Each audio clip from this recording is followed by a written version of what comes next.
Petite vidéo pour vous aider à diagnostiquer l'apnée du sommeil parce qu'en général c'est sous-diagnostiqué complet.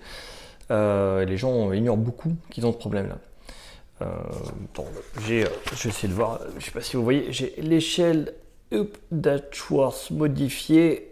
Alors, je sais pas si c'est affiché dans le bon sens, parce que j'avoue que je regarde pas mes vidéos. Donc si c'est pas dans le bon sens, ça c'est l'échelle d'Epworth. Je dis quoi? Schwartz, n'importe quoi. C'est E-P-W-O-R-T-H. Epworth. Je suis dyslexique, hein, je lis pas bien. Faut m'excuser. Comme ça, je vous redis E-P-W-O-R-T-H. Donc ça vous permettra de savoir un peu si vous avez une possibilité d'avoir de l'apnée du sommeil. Et sur le coup, vous faites le test, vous pouvez le télécharger sur internet sans problème et vous l'apportez à votre médecin si vraiment c'est pas bon. Voilà. Je vais plutôt, vous pouvez voir le test sur internet, donc je ne vais pas vous parler du test, je ne vais pas vous le lire, hein, on peut le trouver partout. Je vais plutôt vous parler de moi, comment je fais pour voir que mes patients ont des problèmes d'apnée du sommeil. Donc en général, ce sont des gens qui vont être somnolents. Si tu parles trop longtemps, là, ils t'écoutent plus. C'est un peu compliqué. Ils ont du mal à se concentrer trop longtemps, ils sont fatigués.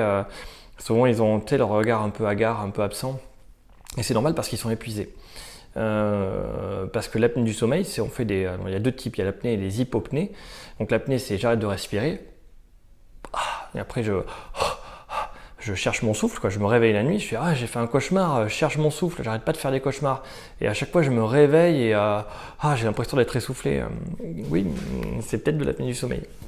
Et après tu as les hypopnées, c'est plus sournois. C'est que tu vas arrêter de respirer ou respirer moins d'oxygène. Et ta saturation d'oxygène elle va chuter. Tu vas respirer moins bien, prendre moins d'air. Donc voilà, on peut faire beaucoup d'hypopnée sans faire d'apnée et être super pas bien. Parce que sur le coup, si notre saturation d'air elle chute trop, le cerveau, le cœur, ils vont pas aimer ça du tout. Donc voilà un peu sur l'apnée du sommeil, les trucs de base qu'il faut savoir, c'est faire le test, l'amener au médecin, voir ce qui se passe. Si on est somnolent, tout le temps fatigué, c'est ça. Voilà, c'est ça. Ou alors c'est qu'on sort trop souvent, on fait trop d'apéro et on dort pas. Mais ça c'est autre chose. Mais on peut faire les deux. Je vais faire une vidéo un peu plus détaillée peut-être sur l'apnée du sommeil, pour ceux qui portent le masque. En fait, un masque qui aide à respirer. Il suffit de porter le masque, on n'a plus de problème du tout. Donc, si on a vraiment ce problème-là. Il y a aussi des gouttières qu'on met pour pas que la langue tombe en arrière, parce qu'en fait, ça peut...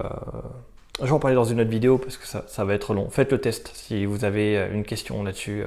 Si vous vous questionnez en me disant c'est peut-être pour moi l'apnée du sommeil, si vous regardez cette vidéo, faites le test, amenez-le à votre médecin.